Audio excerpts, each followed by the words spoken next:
Okay, I've stopped at some topic and we wrote the work done as work done in an adiabatic process is given by 1 upon 1 minus gamma bracket of PF VF minus PI VI. Okay, now this was the part. This is work done for adiabatic process in the terms of pressure and volume. If I go work done in an adiabatic process in the terms of temperature, see, please keep it in mind. I'm writing here something and I'm going to explain you very important concept. 1 upon 1 minus gamma.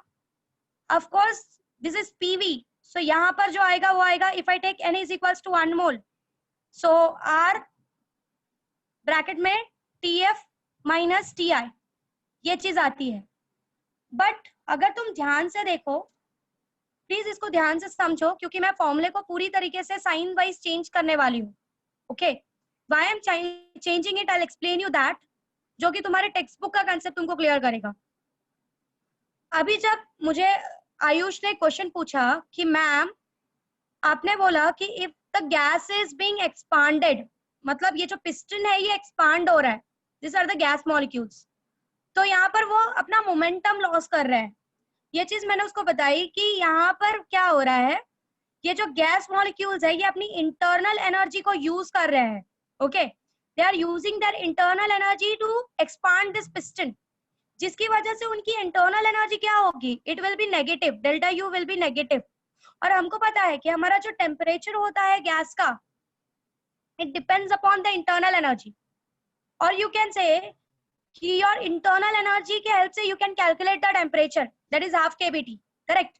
सो एक बात clear रखो, जब delta U decrease हो रहा है, delta U negative हो रहा है, तो जो तुम्हारा डेल्टा टी होगा वो भी क्या होगा, नेगेटिव आएगा. मीन्स एक बात क्लियर रखो कि एनर्जी लॉस हो रही है, मतलब टेम्परेचर भी इसका क्या होने वाला है, एनर्जी तो डिक्रीज होने वाली है, साथ में एनर्जी के साथ टेम्परेचर भी डिक्रीज होगा. It means that the final temperature of this system will decrease. Correct. मतलब जब तुम्हारा गैस एक्सपांड होता है, when your gas get expanded, आपका जो टेम्परेचर, आपका जो गैस होता है वो कूल अप हो जाता है, means it gets cools up, क्योंकि उसका जो टेम्परेचर है वो डिक्रीज हो जाता है, बिकॉज उसकी इंटरनल एनर्जी डिक्रीज हो जाती है. ओके, वही चीज इसी वजह से इन योर एडियाबेटिक एक्सपांशन और एडियाबेटिक कंप्रेशन, जब आप एडियाबेटिक प्रोसेस लेते हो, वर्क डन अगर पॉजिटिव है, मींस अगर आपका वॉल्यूम बढ़ रहा है तो आपका डेल्टा यू क्या हो जाता है, नेगेटिव, और आपका टेम्परेचर भी क्या हो जाता है, नेगेटिव. मतलब एक बात क्लियर रखो कि जब गैस एक्सपांड होता है, when the gas get expand, आपका जो सिस्टम का टेम्परेचर है वो डिक्रीज होना शुरू हो जाता है. वहीं पे अगर तुम गैस को कंप्रेस कर रहे हो, if you are compressing the gas, when you compress the gas, compression के टाइम पे क्या होता है, when you talk about the compression, compression के टाइम पे क्या होता है, आपका जो वर्क डन है वो नेगेटिव आता है, आपका डेल्टा यू जो है वो क्या आता है, पॉजिटिव आता है, क्योंकि अब क्या हो रही है, इंटरनल एनर्जी बढ़ रही है. और आपका गैस भी जो होता है, उस गैस का जो टेम्परेचर है डेल्टा टी, वो भी पॉजिटिव हो जाता है. क्यों, क्योंकि आपका इंटरनल एनर्जी बढ़ रहा है, तो temperature of the gas also increases. Okay, so when the gas get expands, your system gets cools up, and when your gas gets compressed, your system gets heat up, मतलब उसका temperature बढ़ जाता है. Okay, ये चीज आप बहुत अच्छे से रेफ्रिजरेटर में पढ़ोगे. ये जो एग्जाम्पल है ये बहुत अच्छे से रेफ्रिजरेटर में समझेगा. रेफ्रिजरेटर में जो पीछे गैस आता है वो देखो काफी गर्म होता है, क्योंकि वहां पर गैस को कंप्रेस किया जाता है, वहां पे कंप्रेसर प्रेजेंट होता है, नीचे एक ब्लैक कलर का ब्लॉक होता है, इसलिए उसको कंप्रेसर बोला जाता है. तो वो कंप्रेसर जो होता है ना, वो बहुत ही गर्म होता है. क्यों, क्योंकि वहां पे गैस को कंप्रेस किया जाता है, और कंप्रेस करने की वजह से उसका जो एनर्जी है, इंटरनल एनर्जी, वो बढ़ जाता है और टेम्परेचर भी बढ़ जाता है. ओके, सो इस वजह से अगर तुम इसको यहाँ पे ध्यान से देखो, इस फॉर्मूला को ध्यान से देखो, तो work done is 1 upon 1 minus gamma R of TF minus TI.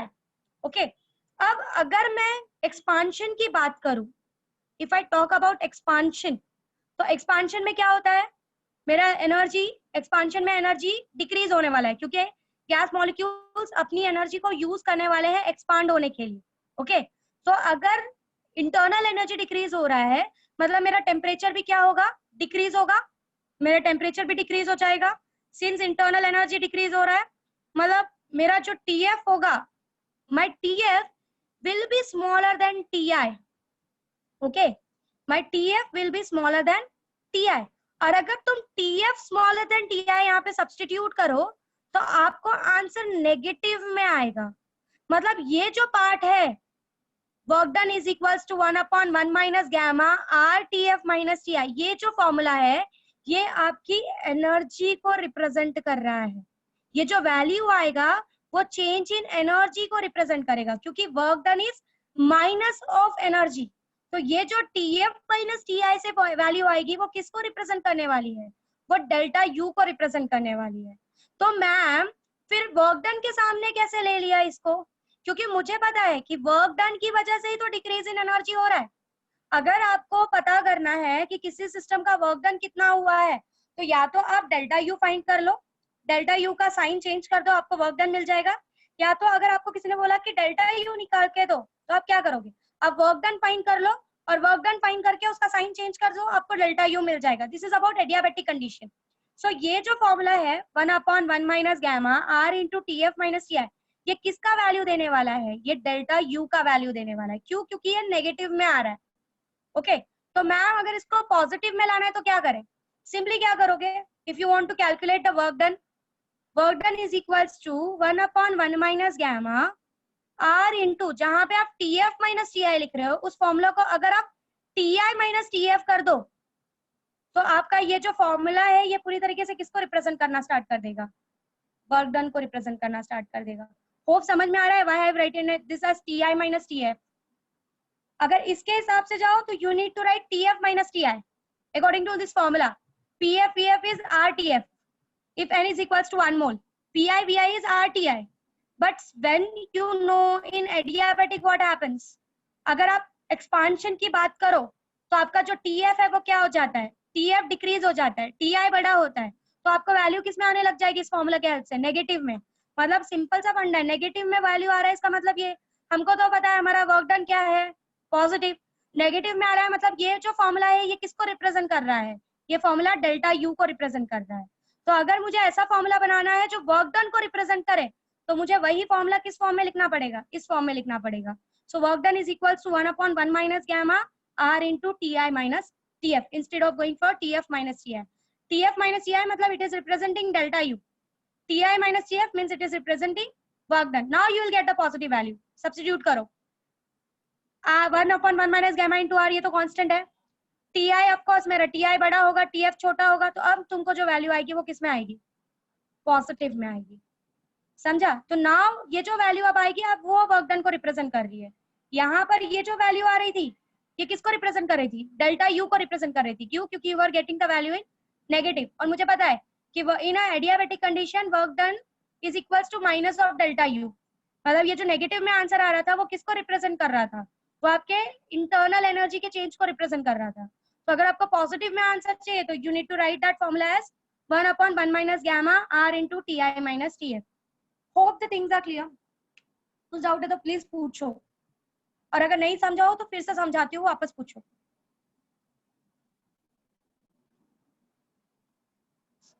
Everyone is clear कि क्यों वर्क डन का formula instead of writing TF minus TI आपकी बुक में 1/1 minus gamma R into TI minus TF से represent किया है?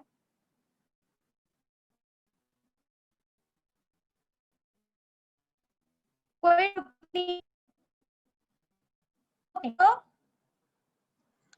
Clear everyone? Once repeat करूं? Okay fine, ध्यान से सुनो। देखो वर्क डन हमने ये फॉर्मूला प्रूव किया था 1/1 minus gamma PF VF minus PI VI।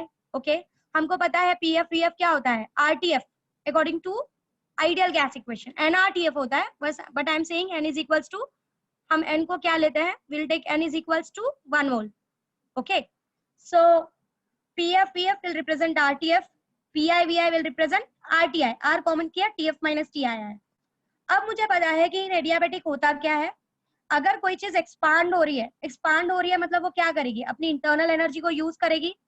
Internal energy को यूज करके इस पिस्टन को एक्सपांड करने वाली है, धकेलने वाली है ऊपर की तरफ। करेक्ट है? तो मुझे ये बात क्लियर है कि अगर एडियाबेटिक कंडीशन है और मेरा पिस्टन जो है वो एक्सपांड हो रहा है, इट इज एक्सपांडिंग, मतलब they are using its internal energy, correct है। मतलब अगर मेरा वर्क डन पॉजिटिव है तो मेरा इंटरनल एनर्जी क्या हो जाएगा, नेगेटिव। क्यों क्यों नेगेटिव हो जाएगा change in internal energy? Negative इसलिए हो जाएगा चेंज इन इंटरनल एनर्जी क्योंकि ये जो गैस मॉलिक्यूल्स है इन्होंने अपनी एनर्जी कहाँ पर यूज कर ली है, इस पिस्टन को बढ़ाने के लिए। और मुझे पता है चेंज इन इंटरनल एनर्जी होती क्या है, what is change in internal energy, delta U is UF minus UI. अब उन्होंने क्या किया है, कुछ अमाउंट ऑफ एनर्जी को किसमें यूज कर लिया है, इस पिस्टन को बढ़ाने के लिए। तो ऑफ कोर्स जो फाइनल इंटरनल एनर्जी, जो बची हुई इंटरनल एनर्जी होगी इस सिस्टम के पास, इस गैस मॉलिक्यूल के पास, वो कम होगी क्योंकि कुछ अमाउंट उसने अपना यूज कर लिया इनिशियल में से। सो आपका जो यूएफ है वो छोटा हो जाएगा और यूआई वो बड़ा हो जाएगा। तो आपका डेल्टा यू का वैल्यू क्या आएगा, if the system is expanding, negative आएगा, करेक्ट है। अगर डेल्टा यू नेगेटिव आ रहा है तो मेरा, मुझे पता है कि मेरा जो टेम्परेचर है वो पूरी तरीके से किस पे डिपेंड करता है, डेल्टा यू पे डिपेंड करता है।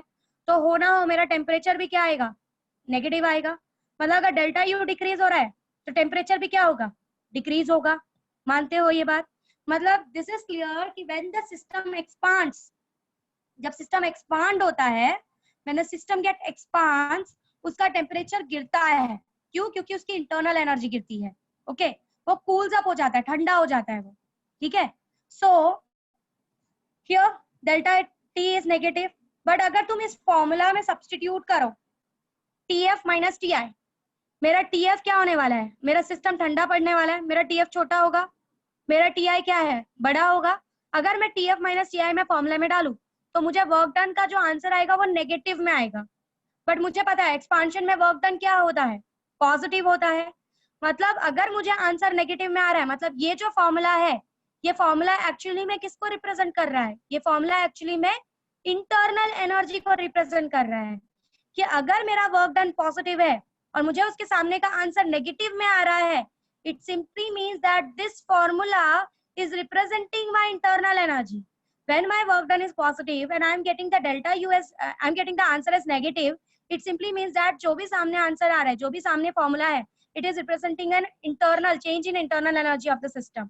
तो अगर मुझे चेंज इन इंटरनल एनर्जी नहीं चाहिए, मुझे वर्क डन के सामने वर्क डन का ही आंसर चाहिए, तो मतलब सामने वाले आंसर को भी पॉजिटिव होना पड़ेगा।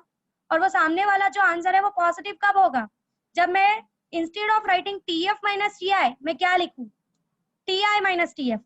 अब अगर मैं फॉर्मूलाज में सब्स्टिट्यूट करूं, टीआई मेरा बड़ा होगा, टीएफ एक्सपांशन के बाद छोटा होगा। अब टीआई माइनस टीएफ करोगे तो क्या आएगा आंसर, पॉजिटिव में आएगा। So this will simply represent the work done. समझ में आया? सो TF, your delta u is given by formula 1/1 minus gamma r into tf minus ti. This part is representing a delta u and this part is representing a work done. इसलिए आपकी book में work done के दो फॉर्मूले दिए हैं, एक जो हमने प्रूव किया, द फॉर्मूला है work done is equals to, एक हमने प्रूव किया है 1 minus gamma PF VF minus PI VI, और दूसरा फॉर्मूला आपके टेक्स्ट बुक में दिया है work done is equals to 1 minus gamma R into T I minus T F. हाँ exactly, T I minus T F. So this is giving the, that's why T F minus T I नहीं लिया, T I minus T F लिया है। क्यों? क्योंकि जब work done positive होता है आपका टेम्परेचर डिक्रीज होता है, टेम्परेचर डिक्रीज होता है, इसकी वजह से we are representing this formula in this way. Okay, are you clear with the concept? उसके बाद एक समरी से जाती हूँ, चीजें एक सीक्वेंस में लेके जाती हूँ कि सारे कंसेप्ट एक एक करके क्लियर होते जाए। यहाँ तक सब कुछ क्लियर है कि why I have taken Ti minus Tf so that I can get the value in the terms of positive. Negative में वैल्यू ना मिले, क्योंकि एक्सपांशन में वैल्यू पॉजिटिव आता है, कंप्रेशन में वैल्यू नेगेटिव आएगा। तो अगर ये फॉर्मूला यूज करोगे तो आपका जो प्रीवियस का कंसेप्ट है वो इजिली आगे बढ़ेगा। Okay let's go ahead. एक मिनट, गैमा -1 चलेगा, आप माइनस साइन कॉमन कर लो, चलेगा, कोई प्रॉब्लम नहीं है। गैमा -1 से भी रिप्रेजेंट कर सकते हो, बट याद रखना कि आपको एक नेगेटिव साइन कॉमन करना पड़ेगा, फिर नो इश्यू। ईशा का ये क्वेश्चन था, डोंट गेट कंफ्यूज। ईशा बोल रही है कि मैम जहाँ पे आप 1 माइनस गैमा लिख रहे हो, मैं गैमा -1 में रिप्रेजेंट कर सकती हूँ क्या? मैंने कहा कर सकते हो। तो आप क्या करोगे, यहाँ का नेगेटिव साइन कॉमन ले लोगे, तो instead of 1 minus gamma what you will write, gamma -1। Okay let's go ahead, I am taking it in a sequence. Adiabatic को जरा सीक्वेंस में लेके जा रही हूँ, कंप्रेशन और एक्सपांशन दोनों को, सो दैट चीजें थोड़ी सी टफ है तो चीजें क्लियर होती जाएंगी। ओके पहले कंप्रेशन के बारे में डिस्कस कर रही हूँ, उसके बाद we will go ahead with a new topic. See I am trying my best कि आपका कोई भी कंफ्यूजन यहाँ पर ना हो। तो ये तभी पॉसिबल होगा कि अगर मैं आज पढ़ा रही हूँ तो ये ऐसे टॉपिक है कि आप आज का आज क्लियर करके लो, वरना in future you are going to face a problem because of it. आप पूरा कंफ्यूज हो जाओगे। प्लीज मेक इट क्लियर कि you are revising it on the same day. Okay fine, let's go ahead with compression and expansion both. ठीक है, compression और expansion दोनों का केस लेके एडियाबेटिक्स को समझते हैं वापस से। First I discuss about expansion, easy पड़ेगा समझने के लिए। एडियाबेटिक कंडीशन है, there is no change in the internal, sorry, there is no change in the heat energy, delta Q is 0, ये बात ध्यान रखो। Correct, this is the massless movable frictionless piston, these are the gas molecules, I am taking it in the sequence कि चीजें clear हो जाए, please ध्यान से सुनते जाओ। ठीक है, now what we know that according to the first law of thermodynamics, delta Q is equals to delta U plus W. You can represent it by delta Q, not a big deal. Since it is 0, delta U plus W. Okay, so work done is equals to minus of delta U and vice versa. मतलब work done positive, delta U negative. अब ये concept जरा ध्यान से समझा रही हूँ, ध्यान से सुनो। सिंपल सा पार्ट है, वर्क डन पॉजिटिव कब होगा? जब वॉल्यूम बढ़ेगा। I am going according to the physics theory. Work done positive कब होगा? जब वॉल्यूम बढ़ेगा। वॉल्यूम कब बढ़ता है? जब एक्सपांशन होता है। Okay, when it is expanding, मेरा गैस मॉलिक्यूल्स क्या करेगा? अपना इंटरनल एनर्जी को यूज करेगा और इस पिस्टन को एक्सपांड करेगा। अगर वो अपनी एनर्जी को यूज कर रहा है तो there will be a decrease in the energy. Correct है, डिक्रीज इन द एनर्जी मतलब क्या? आपका यूएफ जो होगा फाइनल एनर्जी, वो मेरे यूआई से छोटा होगा। करेक्ट है, तो ये नेगेटिव कैसे आएगा? When work done is positive, expansion हो रहा है, तो ये नेगेटिव कैसे आया वो समझा रही हूँ। So delta U is equals to UF minus UI. Hope समझा है कि यूएफ क्यों छोटा हो रहा है। So you will get the value in negative. Correct, means work done is positive, delta U is negative because it is using its internal energy. अब मेरा जो टेम्परेचर है वो पूरी तरीके से किस पे डिपेंड करता है? डेल्टा U पे डिपेंड करता है, तो मेरा डेल्टा T भी क्या होगा? नेगेटिव। इसका मतलब ये है कि जब सिस्टम एक्सपांड होता है और उसके इंटरनल एनर्जी डिक्रीज होती है तो उसका टेम्परेचर भी डिक्रीज होता है। ओके, हमने एक फॉर्मूला पढ़ा था, हमने एक फॉर्मूला प्रूफ किया था वर्क डन के रिगार्डिंग। जरा ध्यान से देखो क्या प्रूफ किया था। Work done is equals to 1/1 minus gamma bracket में PF VF minus PI VI. This was in the terms of pressure. Let's put it in the terms of temperature. 1/1 minus gamma. अगर इस formula के हिसाब से जाओ तो simply I'll write it as RTF minus RTI. If I'm taking N is equals to 1 mole. Okay. So W is equals to 1/1 minus gamma. R common किया, TF minus TI. But अब यहाँ पर ध्यान से समझो, ये चीज मैं ऑलरेडी समझा चुकी हूँ, बट भी स्टिल ध्यान दो। TF TI एक्सपांशन में क्या होता है? डेल्टा T नेगेटिव, मतलब TF छोटा होगा, TI बड़ा होगा। TF छोटा होगा, TI बड़ा होगा, मतलब मुझे यहाँ पर आंसर नेगेटिव में आना शुरू हो जाएगा। और ये नेगेटिव में आ रहा है, इसका मतलब क्या है? मुझे तो पता है मेरा वर्क डन तो पॉजिटिव है। करेक्ट है, मतलब ये जो नेगेटिव में आ रहा है ये किसको रिप्रेजेंट कर रहा है? ये फॉर्मूला किसको रिप्रेजेंट कर रहा है? ये फॉर्मूला डेल्टा U को रिप्रेजेंट कर रहा है। तो मैम अगर वर्क डन ही वर्क डन के सामने चाहिए तो मुझे सिंपली क्या करना पड़ेगा? अपने फॉर्मूले को थोड़ा मॉडिफाई करना पड़ेगा। TI minus TF। अब अगर तुम सब्स्टिट्यूट करोगे तो you will get a positive value, क्योंकि अब TF छोटा है, TI बड़ा है, TI minus TF will give you a positive value and this is the work done in the terms of temperature. So in the terms of pressure, you will write PF, VF. Yeah, this change is only for adiabatic process. This change is only for adiabatic process. So work done is equals to 1 minus gamma, PF, VF minus PI, VI.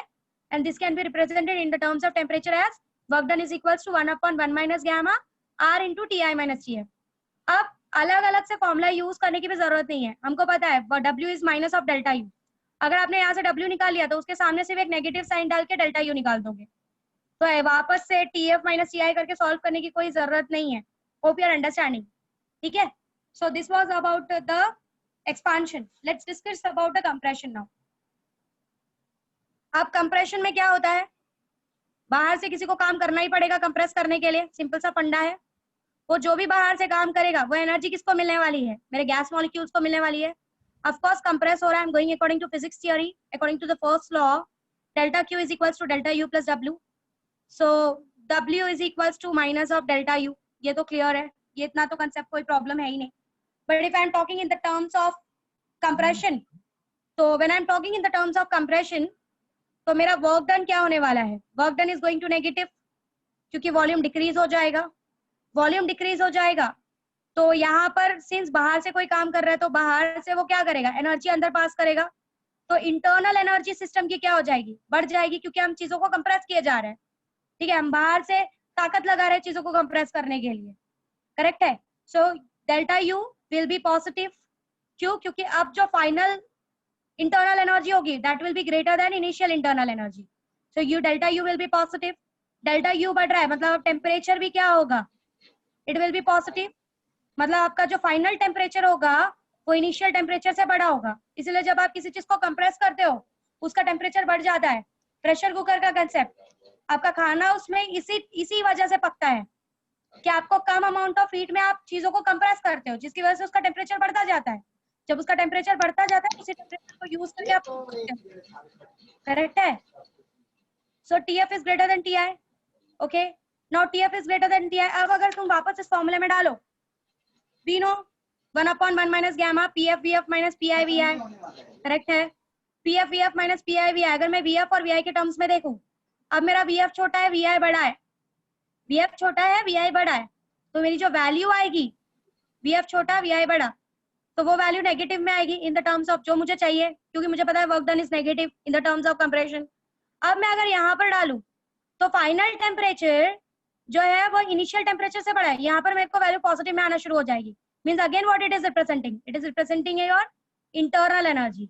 तो अगर मुझे work done negative में चाहिए तो what I need to do, मेरा ऐसा demand क्या है, I need to make a change in the formula 1/1 minus gamma R into TF minus TI।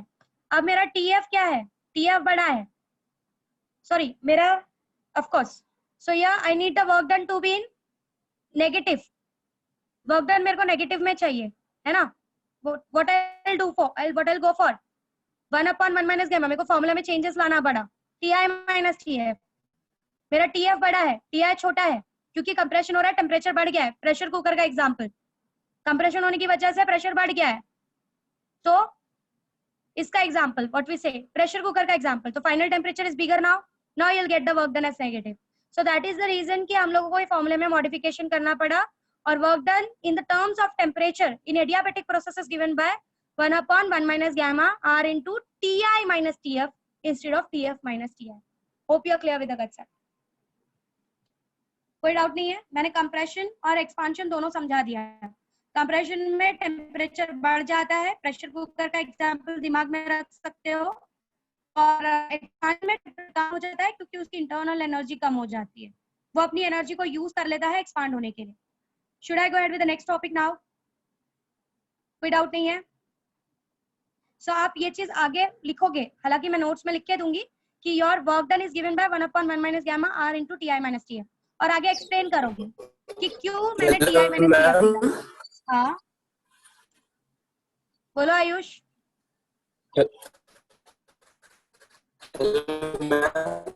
You are not audible. को याद कर लेना। हाँ, कंप्रेशन के लिए प्रेशर कुकर को याद कर सकते हैं, कंप्रेशन के लिए प्रेशर एग्जांपल ले सकते हैं। तो मैम लेकिन प्रेशर कुकर का एग्जांपल ले सकते हैं। हम लोग बाहर से उसको हीट सप्लाई करते हैं ना हाँ मैम, लेकिन इसमें तो हम लोग बाहर से हीट सप्लाई करते हैं ना गैस के थ्रू, तो हाँ फिर करते हो, मैम ये तो एडियाबैटिक नहीं हुआ। नहीं है, बट वहां पर यही कंसेप्ट का यूज किया जाता है। लिसन लिसन लिसन लिसन, हाँ लिसन लिसन, मैंने क्यों प्रेशर कुकर का एग्जांपल तुमको दिमाग में रखने के लिए बोला, क्योंकि उसमें जो अमाउंट ऑफ हीट आप देते हो ना उससे ज्यादा टेम्परेचर का चेंज होता है, तो इसी वजह से बोलते हैं ना कि प्रेशर कुकर में खाना जल्दी पक जाएगा। तो वहां पर जितना आप देते हो ना क्यू, वो पूरा क्यू, मतलब ज्यादा क्यू की जरूरत नहीं पड़ती, वहां पर आप क्यू सप्लाई कर रहे हो, it's not an adiabatic condition, you are supplying the Q, okay, you are supplying Q from outside, but what is happening here, why its temperature is increasing, see यहाँ पे ध्यान दो, अगर तुम यहाँ पर ध्यान दो, यहाँ पर भी जब कंप्रेशन हुआ तो खुद से तो नहीं होगा, कुछ तो काम बाहर से करना पड़ेगा ना इसका हीट बढ़ाने के लिए। तो यहाँ पर क्यू, सिंस एडियाबेटिक के बारे में डिस्कस कर रहे थे तो क्यू लेके डिस्कस नहीं किया हमने, क्या बोला, काम करते हैं, ठीक है, we will do a work, जो work in the form of heat ही जाने वाला है यहाँ पे। तो वहां पर भी प्रेशर कुकर में जो अमाउंट ऑफ क्यू जाता है ना वो कम होता है एज कंपेयर टू जितना उसका टेम्परेचर बढ़ता है। तो वो यही कंसेप्ट लेके बढ़ाता है कि वो जो काम करता है, वो जो प्रेशर बढ़ाता है वो क्यू के हेल्प से बढ़ाता है, हीट के हेल्प से बढ़ाता है। और वहां यहाँ पर वही प्रेशर किसके हेल्प से बढ़ाया जा रहा है, वर्क डन के हेल्प से बढ़ाया जा रहा है। तो it's not an adiabatic condition, but since वहां पे क्यू का जो अमाउंट लगता है as compare to the temperature increment वो कम लगता है, मतलब कम अमाउंट ऑफ क्यू में आप ज्यादा टेम्परेचर बढ़ा लेते हो बाय इंक्रीजिंग द प्रेशर।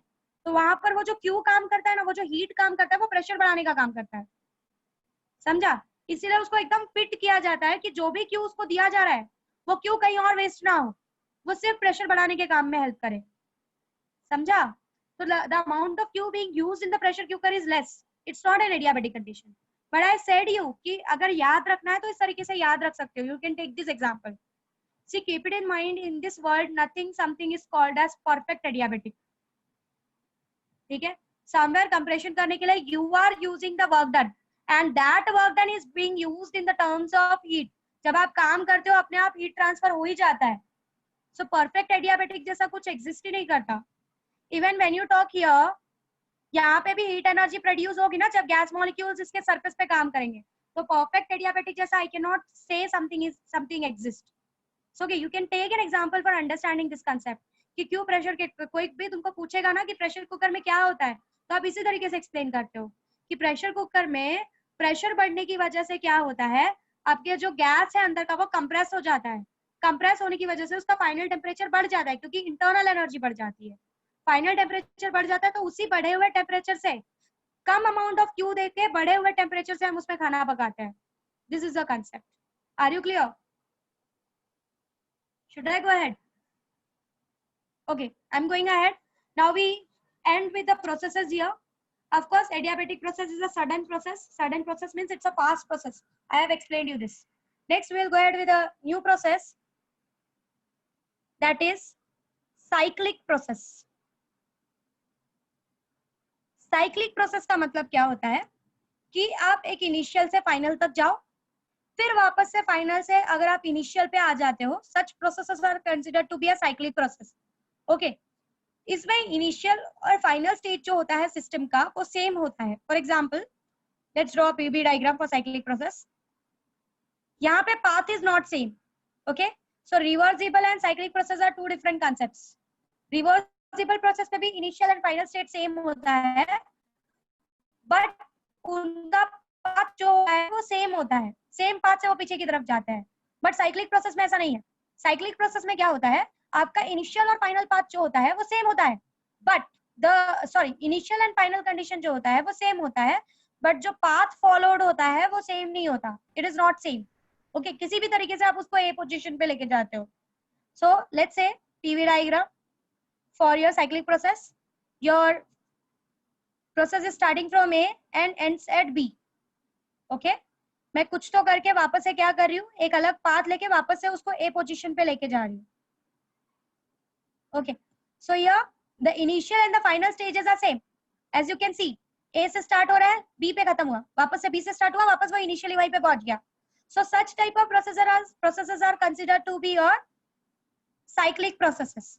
और साइक्लिक प्रोसेसेस का सबसे अच्छा फंडा क्या होता है, इसको इस तरीके से करने की कोशिश की जाती है, हालांकि ideally in real life it is not possible, ठीक है, बट आइडियली इसको ऐसा किया जाता है कि आपका जो डेल्टा यू होता है, that is change in the internal energy, is equal to 0। मतलब जब आप ए से बी जाते हो और वापस बी से ए जाते हो तो ए में उतनी ही एनर्जी होती है जितना पहले फर्स्ट पाथ में होती है। ए से बी गए, फिर वापस से बी से ए में आ रहे हो, तो फर्स्ट पाथ में जितनी इंटरनल एनर्जी ए में होगी उतनी ही वापस जब आप पीछे से रिटर्न आते हो तो वापस ए में उतनी ही एनर्जी होगी। सो here the change in internal energy of the system is 0। वहां पे कोई भी इंटरनल एनर्जी में चेंजेस नहीं आता, जितना पहले एनर्जी थी उतनी ही बाद में भी एनर्जी रह जाती है। In real life this is not possible, but we will study ideally. हम लोग आइडियली सब कुछ पढ़ने वाले हैं. Please unmute yourself and ask Saurabh. कोई एग्जाम्पल? हाँ सौरभ, आगे हम एग्जाम्पल्स पढ़ने वाले हैं regarding this. We are going to study examples for this processes. For example आप आगे हीट इंजन, रेफ्रिजरेटर, इन सब के प्रोसेसेस पढ़ोगे कि ये काम कैसे करते हैं. वहां पर उनको आइडियल कंसिडर करके ये साइक्लिक प्रोसेस का यूज किया जाता है. ओके आपको आइडियल लेके, अगर आप रियल लाइफ में देखोगे तो आपके रियल इंजन वैसा काम नहीं करते, बट हम आइडियल कंडीशन लेके ये कंसिडर करेंगे कि if it is a cyclic process तो हमारा डेल्टा यू जो है, change in internal energy, that is being 0. So you are going to study those examples. ये cyclic processes mostly heat engines, जो आपके इंजन्स यूज किए जाते हैं ऑटोमोबाइल्स में, स्टीम इंजन्स, रेफ्रिजरेटर्स, एसीज, ऐसी जगहों पे साइक्लिक प्रोसेसेस का यूज किया जाता है, जहां पर ए से बी आते हैं, फिर कुछ काम करके वापस से बी से ए जाया जाता है. वहां पर रियल लाइफ में delta U is not equals to 0, but ideally we will take delta U is equals to 0, कि मतलब उसकी इंटरनल एनर्जी में कोई भी चेंजेस नहीं आया है. Okay, so this is about the cyclic process. In cyclic process initial and final stages are same, but जो पाथ फॉलोड है वो पर्टिकुलरली सेम नहीं होते, which differ it from reversible process. Of course the change in internal energy of the whole system is taken to be 0. ऐसा बोला जाता है कि जितना पहले एनर्जी थी उतनी ही बाद में भी है. This is possible only ideally, real में ऐसा नहीं होता. ओके, नेक्स्ट इज, अगर आप इसको पॉसिबल करवाने की भी कोशिश कर रहे हो, शिष्य नहीं समझा क्या? नहीं समझा क्या? नहीं समझा?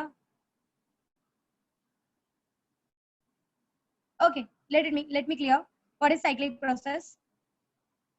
ए से स्टार्ट हुए, एक पाथ से आप बी तक पहुंचे, ठीक है, यू कंप्लीटेड वन पाथ.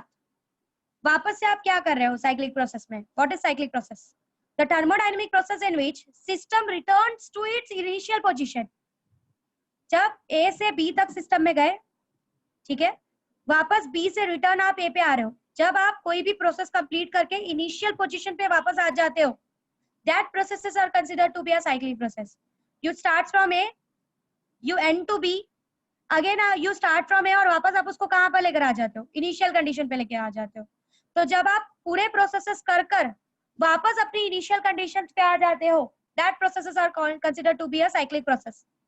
समझ में आया? फॉर एग्जांपल, आप अपने घर से जीनियस एकेडमी गए, ठीक है, आप अपने घर से जीनियस एकेडमी गए और जीनियस एकेडमी से रिटर्न आप अपने घर पे आ गए, तो आपका इनिशियल कंडीशन क्या था? आपका घर. तो you have done a cyclic process. समझ में आया व्हाट इज साइक्लिक प्रोसेस? जहां से शुरू है वापस वहीं पहुंच गए. समझा? इन रियल लाइफ साइक्लिक प्रोसेसेस में, ओके, हियर साइक्लिक प्रोसेसेस में क्या कंसीडर किया जाता है कि जो डेल्टा यू है, that is change in internal energy of the system, वापस ए पे आने के बाद इज इक्वल्स टू 0, मतलब इंटरनल एनर्जी में कोई भी चेंजेस आने नहीं दिया जाता. सी, इसको आप कर सकते हो. हाँ, एनर्जी तो कम हुई, इन रियल लाइफ होती है आयुष, मैंने वही बोला, ये आइडियल कंडीशन है, या फिर फोर्सफुली करवाया जाए. आपको पता है कि delta U is what? UF minus UI. अगर आप देखो, आपके रियल लाइफ में आपकी बॉडी में तो ये पॉसिबल नहीं है, आपकी बॉडी में तो ये पॉसिबल नहीं है.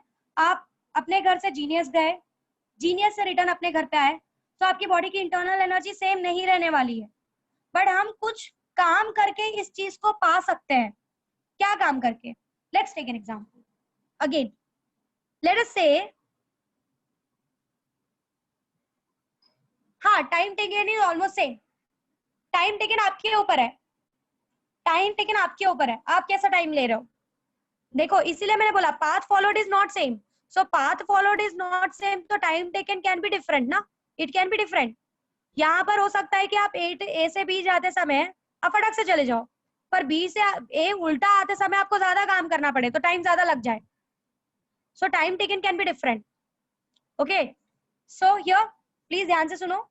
ऐसा कोई कंडीशन मैम जहाँ पे डेल्टा यू 0 लाया जा सके? See, in real life from your body it is not possible. आप यहाँ अपने घर से जीनियस जाओ, जीनियस से वापस घर आओ, आपकी बॉडी का लॉस एनर्जी का होने ही वाला है. So in your body it is not possible, but ये कंडीशन अचीव की जा सकती है. कैसे की जा सकती है? एक एग्जांपल लो. एक इंजन है, एक इंजन ने, लेट्स टेक एग्जांपल, एक इंजन एक पॉइंट से दूसरे पॉइंट तक उसको कुछ काम, या फिर लेट इट बी, इसको मैं यहाँ पे स्टॉप करती हूँ। ये क्यू डेल्टा यू, कैसे डेल्टा यू अप्रोच किया जाता है जीरो, ये मैं आपको जब हीट इंजन पढ़ाऊंगी तब समझाऊंगी। अभी फिलहाल के लिए सिर्फ इतना समझो कि व्हाट इज साइक्लिक प्रोसेस, इसका कंडीशन मैं आपको हीट इंजन में समझाऊंगी। Okay, so are you clear what is cyclic process? जब आप एक पॉइंट से दूसरे पॉइंट पे जाओ और वापस से आप कुछ करके अपने इनिशियल पॉइंट पे आ जाओ, you go from one point to another point and कुछ करके वापस you are coming to the initial point, such processes are considered to be a cyclic process. इसमें सिर्फ इनिशियल स्टेज और फाइनल स्टेज सेम होता है कि initial stage and final stage of the systems are same. और इसमें क्या किया जाता है, इनिशियल से फाइनल, वापस फाइनल से इनिशियल पोजीशन पे आया जाता है। Here for cyclic process delta U is taken to be zero, means there is no change in the internal energy. Okay, this can be achieved by doing something, इसको achieve किया जा सकता है कुछ कर कर। So this type of processes are possible in real life and इसके examples हम पढ़ेंगे आगे, तब मैं आपको समझाऊंगी कि how this can be achieved, how delta u is equals to zero can be achieved in your machines में ये conditions को achieve किया जाता है। Okay, next what, अब मुझे पता है कि according to the first law of thermodynamics delta Q is equals to delta U plus delta W. Okay, अब मुझे पता है delta U is zero, there is no change in the internal energy, so delta Q is equals to W. मतलब ऐसे processes, ऐसी चीजें कब possible है, जब आप जो भी एनर्जी आप दे रहे हो सिस्टम को, हीट एनर्जी, वो सारी की सारी किस में यूज हो जाए, वर्क डन में, और इंटरनल एनर्जी को वो बिल्कुल भी चेंज ना करे। मतलब साइक्लिक प्रोसेस पे कब पॉसिबल है, जब आप जो भी एनर्जी दोगे सिस्टम को, जो भी हीट एनर्जी सिस्टम को दोगे, वो सारा का सारा सिस्टम किसके लिए यूज कर ले, वर्क डन के लिए यूज कर ले, और थोड़ा भी अमाउंट इंटरनल एनर्जी को चेंज करने के लिए ना जाए। इसलिए मैंने कहा कि this cases in your real life it is not possible, क्योंकि कुछ अमाउंट तो हमेशा डेल्टा यू में जाना ही जाना है, जो कि आपको सेकेंड लॉ ऑफ थर्मोडायनेमिक्स समझाएगा। ठीक है, so this process in real life is not possible, some amount is always used in the change in the internal energy, so it's an ideal case where you can try to achieve this condition that you will take delta u as zero. So in an ideal cyclic process we consider that delta u is equals to zero, and it is said that whatever heat energy you are giving to the system is totally used for the work done, none of the energy is used in the change in the internal energy. Clear with the part? समझा what is cyclic process? कोई doubt है cyclic process में please पूछो। Definitions, first initial से start करोगे, वापस से initial पे आ जाओगे, ऐसे प्रोसेसेस को हम साइक्लिक प्रोसेस बोलते हैं। दूसरा, change in internal energy of the system is considered to be zero. इसका मतलब ये है कि जो भी हीट एनर्जी आप सिस्टम को दोगे, वो पूरा का पूरा एनर्जी को किस में यूज करेगा, वो वर्क डन करने के लिए यूज करेगा। Of course in real life this can be tried to achieve किया जा सकता है, but perfect ideally delta u is equals to zero is not possible. ये आपको सेकेंड लॉ ऑफ थर्मोडायनेमिक्स समझाएगा। हेलो हाँ बोलो। मैम, वो डेल्टा यू जीरो ऐसे भी कांस्टेंट रख सकते हैं ना, अगर सेम हीट दिया एंड उतना ही अगर बाहर भी निकला तो? बच्चा ये चीज पॉसिबल है क्या? कुछ अमाउंट ऑफ तुम्हारा जो सिस्टम है, जो तुम्हारा इनर्शिया है, जो तुम्हारे मासेस है, वो सारी चीजें तो कुछ ना कुछ एब्जॉर्ब करेंगी ना मैम। मतलब जितना वो अभी ये भी तो आइडियली लिया है ना। हाँ, आइडियल लोगे तो आइडियल, मैंने कहा ना ideally this is possible, in real life this is not possible, I said ideally. नहीं, मतलब इनिशियल और फाइनल टेम्परेचर सेम है तो चेंज जीरो है, नहीं तो फिर नहीं। हाँ, तो ऐसा अगर किसी तरीके से किया जाए कि इनिशियल और फाइनल टेम्परेचर को मेंटेन किया, मैंने कहा ना यू कैन अप्रोच दिस, मैंने ये भी बोला कि आप इस चीज को अप्रोच करोगे, ठीक है, but in real life you can not maintain it. ये तो सिंपल सा फंडा है ना ईशा, कि अगर तुम यहाँ से जीनियस जाओ, जीनियस से घर आओ, तो तुम्हारी तो इंटरनल एनर्जी में लॉस होने ही वाला है ना, करेक्ट है? तो तुम ये कर सकते हो कि घर पे आने के बाद तुम कुछ खा लो और वापस से अपनी एनर्जी को मेंटेन कर लो, तो अब तुम्हारा initial and final became same, तो you can approach it, but in real life this is not possible. आप अप्रोच कर सकते हो बट पॉसिबल नहीं है, कुछ करके आप इसको अप्रोच कर सकते हो बट पॉसिबल नहीं है। नहीं में आया? मैम, मैंने रियल लाइफ में नहीं रिलेट किया, ऐसे ही जो आप बोल रहे थे ना आइडियली कर सकते हो, उसके आइडियली इट इज हिसाब से। Considered, ideally it is considered. अगर आइडियल के चीज हिसाब से दुनिया चल जाए ना तो हमारा बहुत सारा लॉस बच जाएगा। हाँ आगे समझोगे उन चीजों को आप। So are you clear what is cyclic process everyone? कोई डाउट है यहाँ पर? मैम हाँ बोलो। मैम आपने बोला कि घर पे जाने के बाद हम खा के वापस एनर्जी ले सकते हैं। अगर इस हाँ, एग्जांपल को मैं ऐसे बोलूँ कि हम रास्ते पे कुछ खा रहे तो रास्ते में कुछ खा खाते रहे खाते थे, चलेंगे, उसमें क्या हाँ प्रॉब्लम तो होगा? ठीक है, कोई हाँ बात तो नहीं। हाँ तो वही तो मैं बोल रही हूँ कि तुम इसलिए ट्राई भी ऐसा कर कर रहे हो। सकते हैं ना मेंटेन करने हाँ के कर लिए। सकते हो, कर सकते हो, यू कैन डू इट। तो हाँ again you are trying to approach that condition ना, कह जान तुम तो उस हाँ कंडीशन को अप्रोच करने की कोशिश कर रहे हो। तो मैंने वही बोला कि आई कैन अप्रोच इट, हम इसको अप्रोच भी करेंगे, हम हीट इंजन में इसको अप्रोच करने की कोशिश करते हैं, अच्छा। समझे? बट वहां पे भी फिर तुमको एक्स्ट्रा फ्यूल तो लेना ही पड़ रहा है ना बाहर से। हाँ अगर तुम सिस्टम को अपने अपने हाल पे छोड़ दो तब तो वो पॉसिबल नहीं है। तो you can approach it, but in हाँ real life it is not possible. आप अपने से ट्राई करो तो you can fulfil it. Okay. समझ में आया? लेट्स हाँ गो अहेड। साइक्लिक सबको समझा कि जो भी हीट आप दोगे वो सारा का सारा वर्क डन में यूज होगा और बिल्कुल भी एनर्जी आपके सिस्टम में वेस्ट नहीं होगा। तो आपका जो डेल्टा यू होगा, change in internal energy, that will be zero. जितनी एनर्जी इंटरनल एनर्जी पहले थी उतनी इंटरनल एनर्जी बाद में भी रह जाएगी और सिर्फ जितना खाना खाया वो सारा का सारा खाना वर्क डन में कन्वर्ट हो जाएगा। ये आपका जो डेल्टा क्यू है वो खाना खाया हुआ है, ये फ्यूल है आपका, ठीक है? तो वो फ्यूल क्या, ये कंसेप्ट क्या बोलता है कि आपने जितना खाना खाया है, जितना आप खाना खाते हो वो सारा का सारा खाने खाने का जो एनर्जी है वो आपने वर्क डन में यूज कर लिया। मतलब आपकी सिस्टम की खुद की जो इंटरनल एनर्जी है उसमें कोई भी डिफरेंस नहीं आया है, ना तो वो बढ़ी है ना तो वो कम हुई है। आपका सारा का सारा फ्यूल वर्क डन में यूज हो गया है। There is no change in the internal energy of the system. Okay, so in cyclic process जहां पे भी साइक्लिक बोल दिया दिमाग में सेट कर लेने का कि ऑफ कोर्स वो आइडियल के बारे में भी बात कर रहा है और साइक्लिक वर्ड यूज करते हैं दिमाग में सेटअप कर लेने का कि delta U is equals to zero. Okay, दूसरी बात, एक और बात बताना जरा, साइक्लिक प्रोसेस किसी और प्रोसेस को भी करस्पॉन्ड करता है। जैसे फ्री एक्सपांशन एडियाबेटिक को करस्पॉन्ड करता था, याद है? फ्री एक्सपांशन होता है तो वहां पे चेंज इन हीट एनर्जी नहीं होता, delta Q is equals to zero. Yes, it's an isothermal condition, correct. क्योंकि आइसोथर्मल कंडीशन कब होता है? जब हमारा डेल्टा यू क्या होता है? जीरो। क्योंकि टेम्परेचर पूरी तरीके से किस पे डिपेंड करता है? डेल्टा यू पे डिपेंड करता है। So it is, this cyclic process is also corresponding to the isothermal condition. Okay, let's go ahead. Next is, I've already discussed about the free expansion. आपको पता है free expansion क्या होता है? Free expansion में there is एकदम बहुत ज्यादा sudden process होता है। यहाँ पर आपका गैस मॉलिक्यूल बिल्कुल काम नहीं करता, अपने आप वॉल्यूम बढ़ जाता है। वॉल्यूम क्यों बढ़ जाता है मैंने आपको एग्जाम्पल के साथ समझाया है, so I'm not going in deep. So free expansion is a kind of adiabatic expansion. क्यों? क्योंकि वहां पे हीट एनर्जी का एक्सचेंज नहीं होता है, इंसुलेटेड सिस्टम होता है। ओके, तो अगर मैं Isha, I am not going to repeat it. Free expansion वापस रिपीट करना is like wasting a time, but still you are saying, तो मैं रिपीट कर लेती हूँ।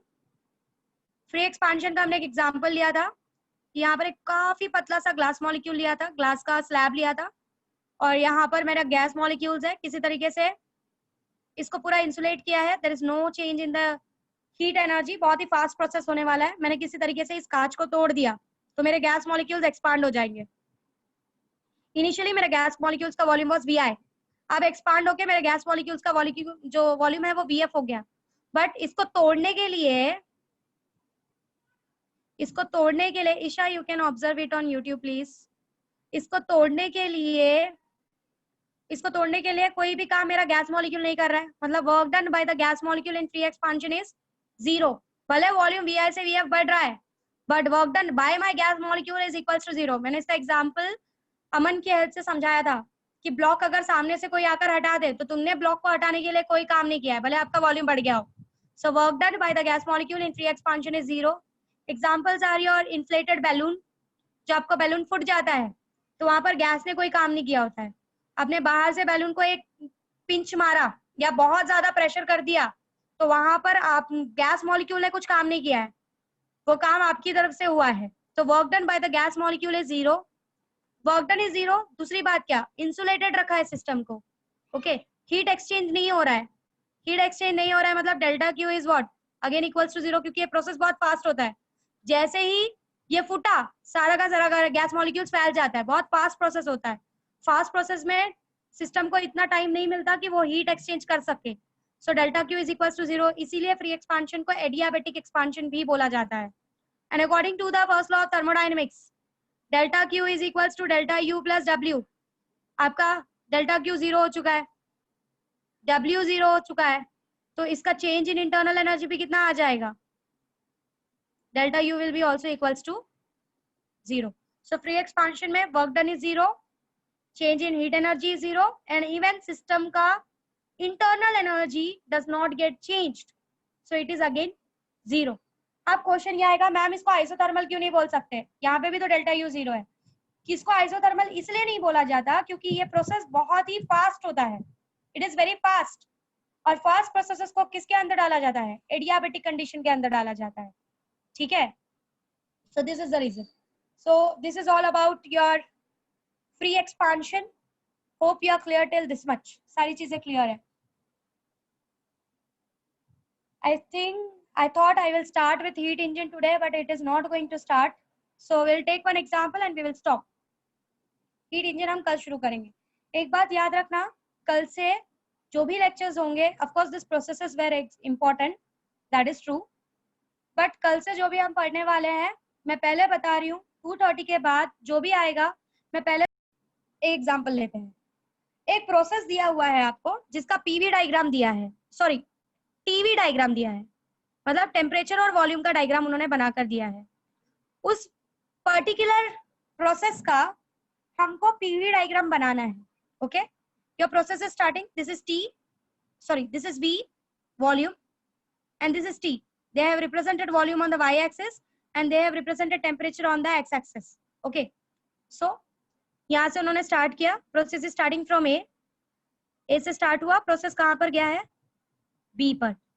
ओके, फिर बी से स्टार्ट हुआ, वो प्रोसेस गया, sorry it's a straight line, I draw it again, क्योंकि पीवी डायग्राम का हर चीज, हर लाइन एकदम परफेक्टली ड्रॉन होना चाहिए, चाहे पीवी हो चाहे टीवी डायग्राम हो। Let's go ahead.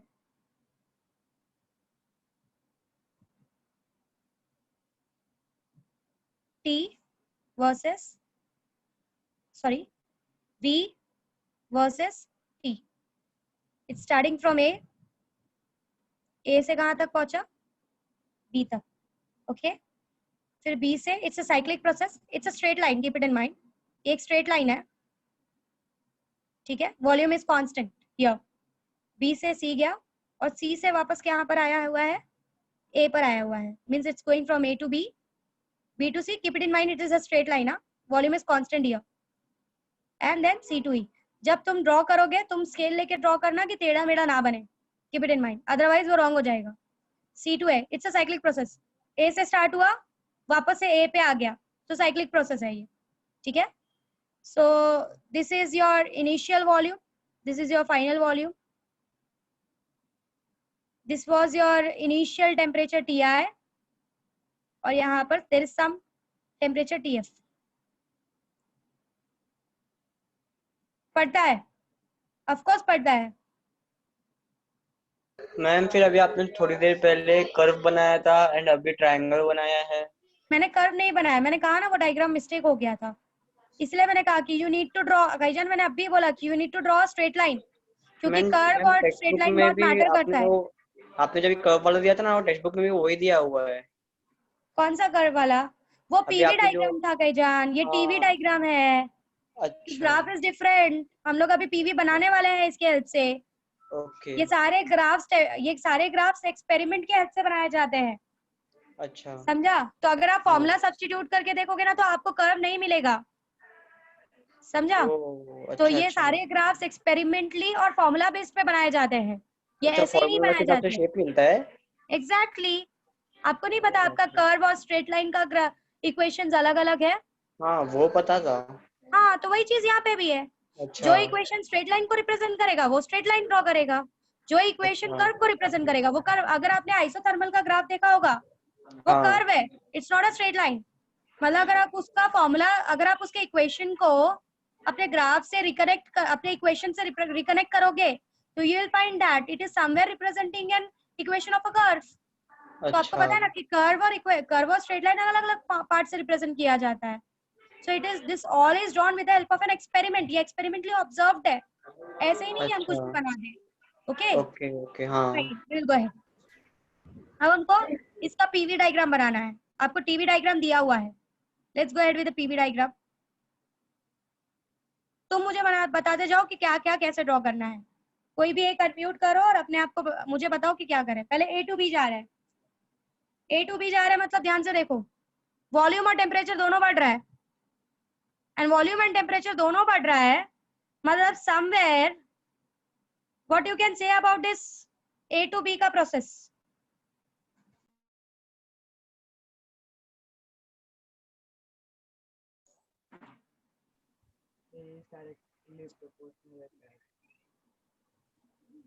Is the system hanged?